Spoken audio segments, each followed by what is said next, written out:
एक तस्वीर जिसने सभी को सोचने पर विवश कर दिया है वो ये है।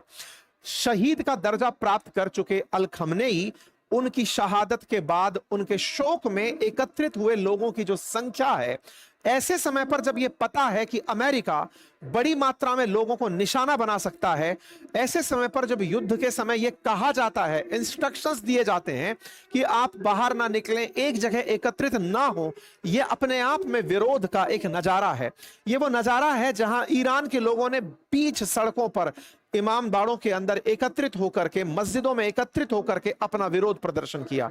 ये तस्वीरें बयान करती हैं कि ये लोग इस स्थिति के लिए तैयार हैं कि लो हम तैयार हैं, आओ और हम पर मिसाइल गिरा दो। ईरान के अंदर इस तरह की भीड़ इकट्ठी होना जब ये कैमरों में कैप्चर हो रहा है तो उनकी सैटेलाइट्स में भी दिख रहा होता है।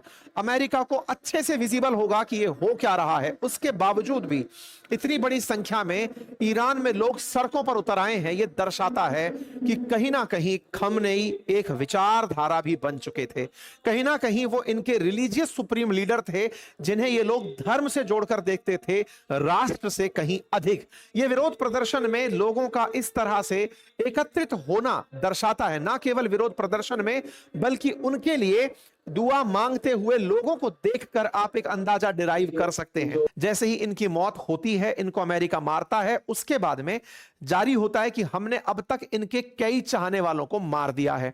जानकारी निकलती है कि ईरान के कई टॉप लीडर्स को एलिमिनेट किया जा चुका है। ट्रंप इसे एक रेजिम चेंज का इवेंट बताते हैं, लेकिन इस रेजिम चेंज में ईरान में कुछ इस तरह से प्रतिक्रिया आई कि उन्होंने अमेरिकी ठिकानों को एक एक करके टारगेट करना शुरू किया, जिससे Israel, Iraq, Kuwait, Bahrain, Qatar, UAE, Oman, इन सब जगहों को निशाना बनाया गया। ईरान के राष्ट्रपति ने कहा कि हम लोग पूरी तरह से जो सुप्रीम लीडर रोहेल्ला खोमेनी और अली खोमेनी, उनके जो रास्ते दिखाए हुए हैं उन पर ही काम करने के लिए तैयार हैं। हम एनिमी बेसेस को पूरी तरह क्रश कर देंगे। ये आज का इनका अपडेट है, आज सुबह का। इसका मतलब यह हुआ कि खमेनी की मौत के बाद में इन्होंने सरेंडर नहीं, इन्होंने रिवेंज की भावना अपनाई है। और इस बात, खमेनी की मौत के बाद उनका काम संभालने के लिए जो सुप्रीम लीडर हैं, उनके लिए 3 लोगों की एक संयुक्त काउंसिल बनाई गई है।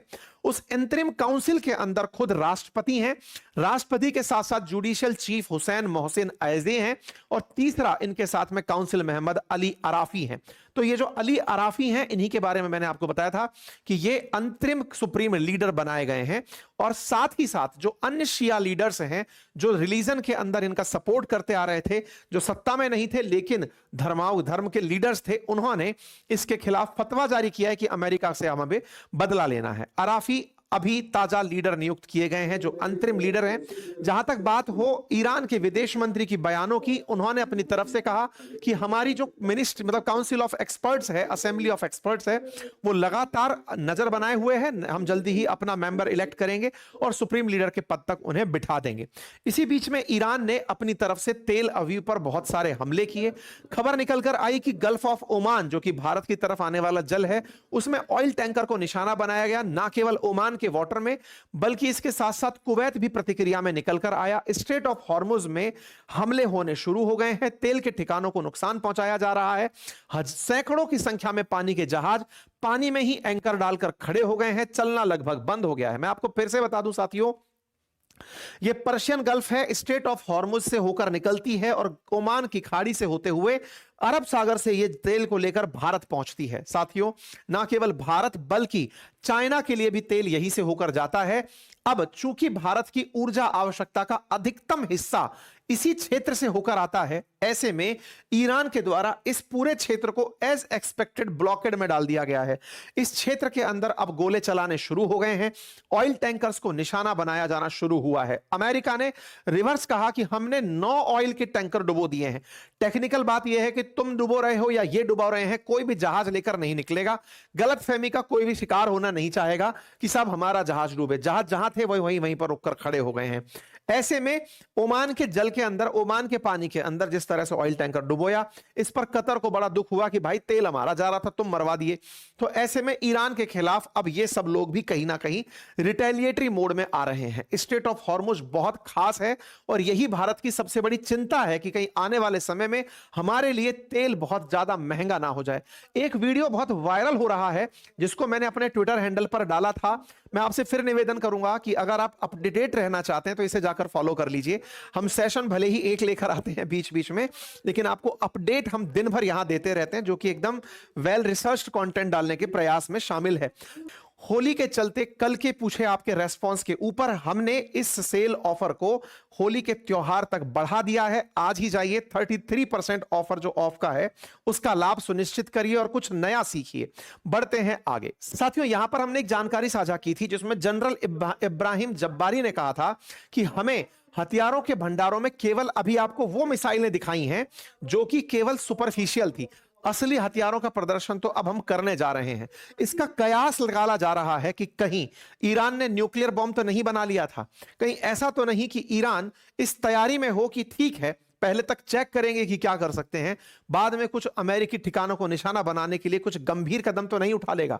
दुनिया में चिंता का माहौल बढ़ता चला जा रहा है। एक और चिंता भी है और वो ये है, अमेरिका बहुत दूर बैठा है। अमेरिका में कोई बम जाकर नहीं फट रहा है, कोई भी मिसाइल अमेरिका में नहीं पड़ रही है।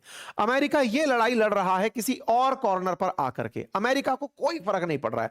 इजराइल है, इधर मिडिल ईस्ट में उसके सेंटर्स हैं, उसके तो बस सैनिक हैं, सैनिक और उसका असलहा, उन्हें लेकर वो दुनिया में कहीं भी युद्ध करने पहुंचा हुआ है। लेकिन एक इंटरेस्टिंग बात जो निकल कर आती है वो ये कि अमेरिका का हथियारों का जखीरा जो कि इन सब देशों की सुरक्षा की जिम्मेदारी लेकर बैठा है, क्योंकि अमेरिका के जहां जहां बेसिस हैं उनकी सुरक्षा में उसे इंटरसेप्टर मिसाइल सिस्टम लगाना पड़ा। थार जैसा सिस्टम, जैसे भारत के पास S-400 है, ऐसे अमेरिका का थार है, वो खड़ा करना पड़ा। जैसे इजराइल के पास आयरन बीम और आयरन डोम है, ऐसे इनको अब वो खड़े करने पड़ रहे हैं। और उनमें क्या लगता है ना, जैसे S-400 एक इंटरसेप्टर मिसाइल सिस्टम है, तो होता यह है उसमें मिसाइलें लगती हैं, आप पर आती हुई मिसाइलों को वो काउंटर करती हैं। अब मिसाइलें ही 2-2 हजार फेंक दे रहा है अगर ईरान, तो ऐसे में ना ये इंटरसेप्टर मिसाइलों का जखीरा खत्म होने की बात आ रही है। ऐसा न्यूज रिपोर्ट कह रही हैं। द वॉल स्ट्रीट जर्नल की रिपोर्ट यह कह रही है कि अमेरिकी सेना के शीर्ष जनरल ने बताया है कि उनके ऊपर हथियार भंडारों का बड़ा दबाव आ रहा है, क्योंकि इतने बम गोले नहीं हैं कि वो हर देश की सुरक्षा में खड़े किए जा सके। वो बार बार इंटरसेप्टर मिसाइलें चला रहे हैं, लेकिन ईरान ने जब से निशाना बनाना शुरू किया है, वो लगातार बढ़ते हमलों के चलते एयर डिफेंस सिस्टम इस्तेमाल होते होते कहीं मामला खराब या खत्म ना हो जाए। ऐसे में ईरान ने अपना शक्ति प्रदर्शन शुरू किया है। उसने हथियारों के जखीरे दिखाए कि देखो बेटा, हमने ना शहीद मिसाइलों की टनल बना रखी है। ये सारी वो मिसाइलें हैं जिनके पंख लगे हुए हैं। ये ड्रोन हैं जो एक तरफा वार करते हैं, इनमें बस बत्ती लगाई, हमने टारगेटेड ऑपरेट किया और जाकर के ये उड़ते हुए जाकर, ग्लाइड करते हुए जाकर उड़ेंगे। इस तरह से इन्होंने बकायदा अपने जखीरों का प्रदर्शन किया है कि अभी तो हमारे टनल्स में से इनका निकलकर आना बाकी है।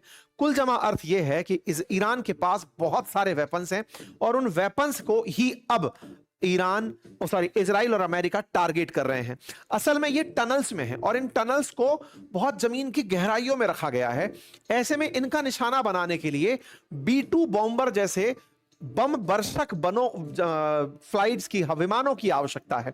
तो अमेरिका ने फाइनली इन्हें निशाना बनाने के लिए B-2 बॉम्बर्स का भी उपयोग करना शुरू कर दिया है। साथियों, एक खबर और निकलकर आई और वो ये था कि USS अब्राहम लिंकन, जिसको कि खड़ा किया हुआ था स्ट्रेट ऑफ हॉर्मुज के पास में, उसे ईरान ने निशाना बनाया है। इंटरनेशनल खबरें ऐसी आना शुरू हुई, लेकिन अमेरिका की सेंटकॉम तुरंत उतर कर आई और उन्होंने खंडन किया कि ऐसा कुछ भी नहीं हुआ है, हमारे ऊपर कोई हमला नहीं हुआ है। इसी बीच में जो फॉरेन मिनिस्टर हैं ईरान के, उनका कहना है कि हमने 20 सालों तक अध्ययन किया है अमेरिका का कि वो हमारे पूर्व और पश्चिम में कैसे हमले करता था। हमने अपनी तरफ से bombing in our capital have no impact on our ability to conduct war. Decentralised mosaic defence enables us to decide when and how war will end. ये बहुत बड़ा एक निर्णायक शब्द है साथियों, जब ये कह रहे हो कि हमने अमेरिका का लंबे समय तक अध्ययन किया है कि तुम लोग कैसे युद्ध करते हो, 20 साल से तुम्हारा अध्ययन कर रहे हैं, we will incorporate lesson accordingly, और हम इसी वजह से जो सीखे हुए लेसन्स हैं उन्हीं से युद्ध को आगे लेकर चलने वाले हैं। इसीलिए तुम ये मत समझो कि हमने एक जगह मामला बना रखा है, डिसेंट्रलाइज्ड तरीका है, मोज़ेक तरीके में हमने अपनी व्यवस्थाओं को डाला हुआ है। हमें पता था तुम क्या कर सकते हो, हम तैयार 20 साल से तुमसे युद्ध करने के लिए ही हो रहे थे और हम वैसे ही हमला करेंगे। ये अपने आप में एक बड़ा स्टेटमेंट है। इसी कारण से ईरान की सिक्योरिटी चीफ का आज का स्टेटमेंट है, अली लारजानी का, उन्होंने कहा है कि हम अमेरिका से कोई नेगोशिएशन नहीं करेंगे। हुआ यह था कि खमनेई की मौत के बाद ट्रंप ने यह स्टेटमेंट उड़ा दिया था कि अमेरिका से बातचीत के लिए ईरान तैयार हो रहा है, लेकिन इनके चीफ ऑफ स्टाफ ने साफ कहा है कि no negotiation till war end. तो ऐसे में